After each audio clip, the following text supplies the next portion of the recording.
I welcome you to this story based on facts, the account of Jesus before Pilate at his trial.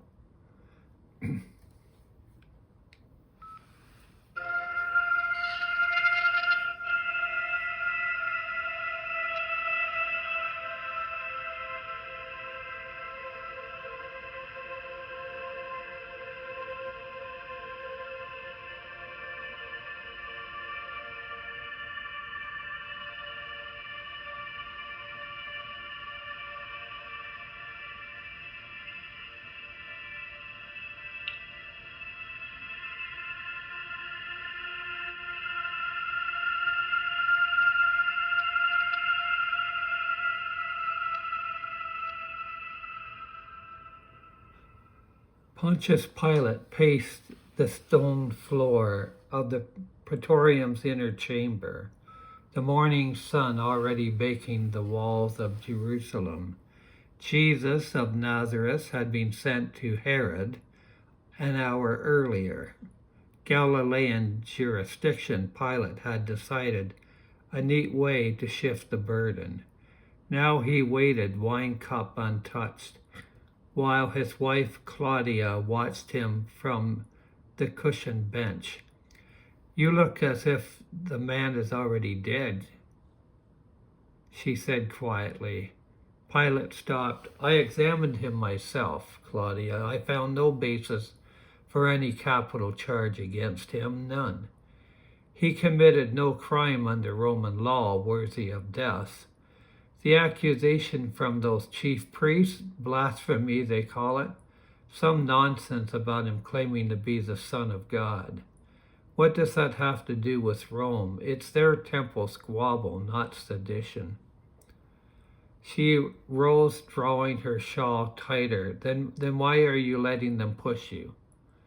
"Because he told me his kingdom is not of this world."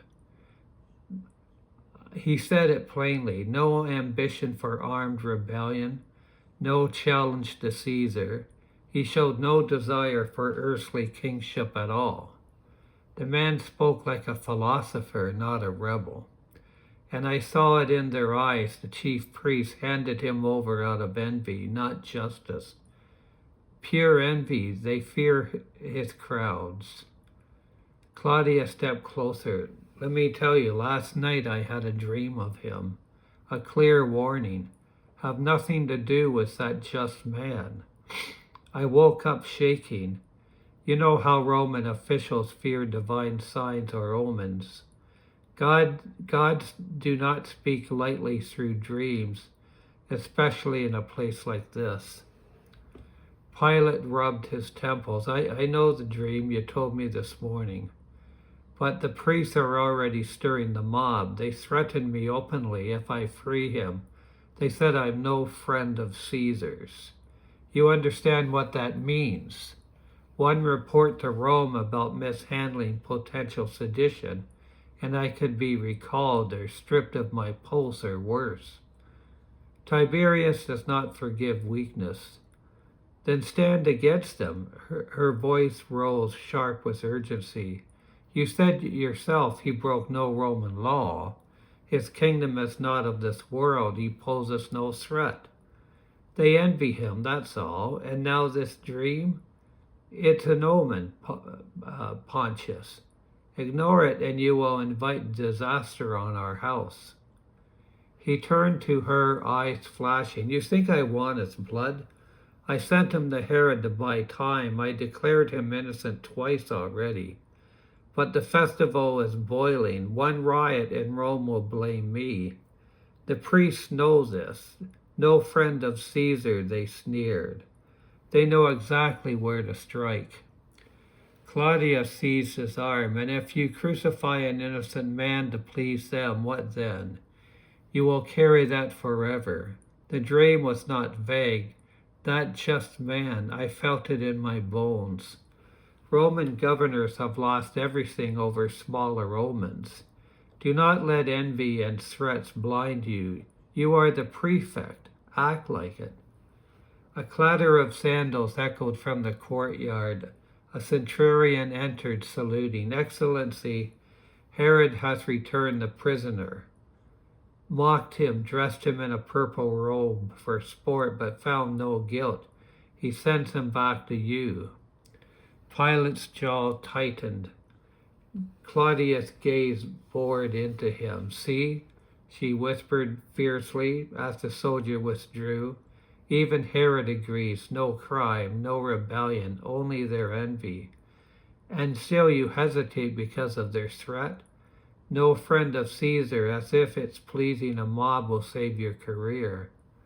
The omen stands. Release him. Let the priests rage. Your conscience will be clear." Pilate stared toward the outer hall where Jesus awaited, silent and composed. The words tumbled through his mind: no basis for any charge, no crime under Roman law, and the kingdom not of this world. And Claudius' dream a warning. He exhaled slowly. They will not let this go easily. Then don't let them have him. You are stronger than their threats. Rome needs governors who judge justly, not men who tremble at envy disguised as loyalty. Outside, the crowd's distant murmur swelled. Pilate met his wife's eyes one last time. The decision still hung between them, heavier than before Herod's refusal. But for that brief moment in the sunlight chamber, her words and the dream pressed against the political storm, refusing to yield.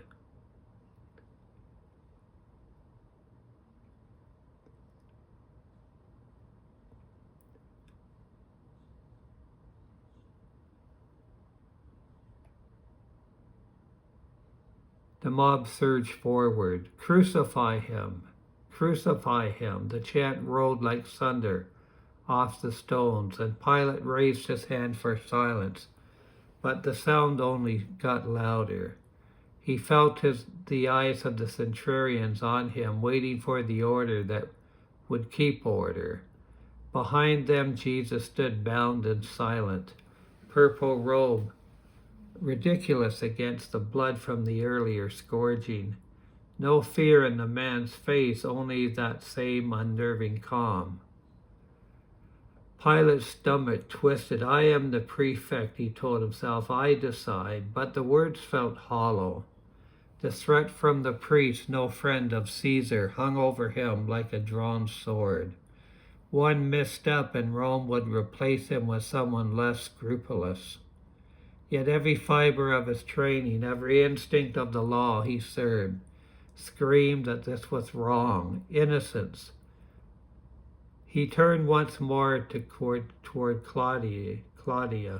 She had not moved, and in her eyes he read the final plea: choose justice, choose the dream, choose the man who had committed no crime, whose kingdom threatened nothing but the envy of lesser men.